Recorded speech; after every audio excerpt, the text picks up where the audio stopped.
嗱，前段時間咧有好多啲街坊同埋粉絲話過嚟佛山呢邊玩嘅，咁又有個粉絲黃小姐喺中山過嚟，佢話想要條親彩嘅，咁我同佢講可能冇咁快搞掂，因為最近呢啲貨咧比較廣啲，佢話小朋友準備開學啦，嚟唔切啦，咁佢又叫老夫子幫佢做好少少，到時候咧寄俾佢。咁前日咧黃小姐又已經落咗訂嘅，交喺我身上啦。我哋依家嚟睇下我手頭上呢條冰親彩嘅翡翠手鐲先。佢係嗰種濃郁嘅紫底，帶住鮮明嘅果綠色，整體顏色分布都好光滑嘅。我依家即刻起成品同大家分享下個效果。究竟佢係點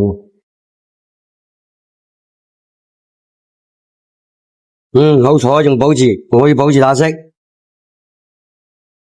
我哋依家收翻正個型嘅先，因為佢個型依家未算係正啊嘛，你仲要需要手工嚟調一調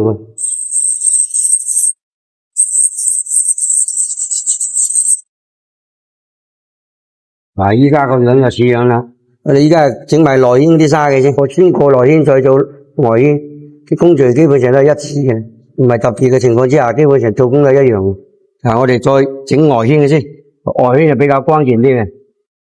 其實手鐲個形狀靚唔靚就喺外圈嗰度整，像呢啲唔需要急嘅，一定要精挑細選，慢慢咁整。而家成條手鐲啲紗基本上差唔多噶啦，仲有最後兩條紗，而家啲光感啲畫光已經呈現晒出嚟，成條手鐲俾起身睇起身咧就好清新啲嘅，繼續邊就過埋最後一條紗嘅，過埋隻紗紙就可以拋光。而家未拋光嘅情況之下，見到都係呢個效果嘅。一陣間拋完光出嚟，啲亮光一出嚟，一照到佢成條手鐲，成個人都變晒嘅。我哋依家扎能可以拋光，依家即刻就拋光。佢依家畫光嘅情況之下，佢個光係冇啊嘛，未呈現出嚟。我哋只需要輕輕咁拋佢，啲光一出嚟，因為啲總夠老啊嘛，必須一定要光暈，睇起身嘅光感俾人哋嗰種感覺就係舒服，佢有嗰種價值。呢邊拋過下嘅，呢邊未變嘅，係咪兩回事？搞掂。我哋依家整埋個內圈，一條成品就搞掂噶啦。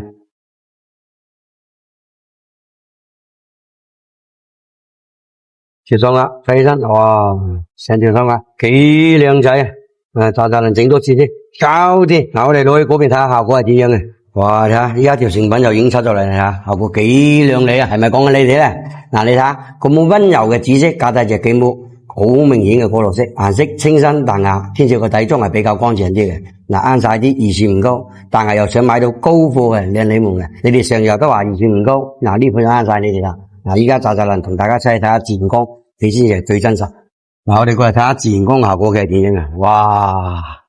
哇！一出門口即刻就睇得感受得到嘅，佢嗰啲冰緊，成條手鐲咧，你俾人嗰種感覺咧就係清新脫俗，尤其是嗰啲紫色喺自然光下面前一啲都唔失色，真係越睇越亮。兼且佢仲係達到成9加嘅厚度嘅話咧，仲會顯示到緊呢個品質同埋真係精美條貨。就呢種已經夠晒老嘅，自然光我哋就已經體現啦。睇到有冇新喐喐嘅？如果新喐喐嘅話咧，就同老夫子單翻一聲，我要一隻，我嚟同你哋安排好。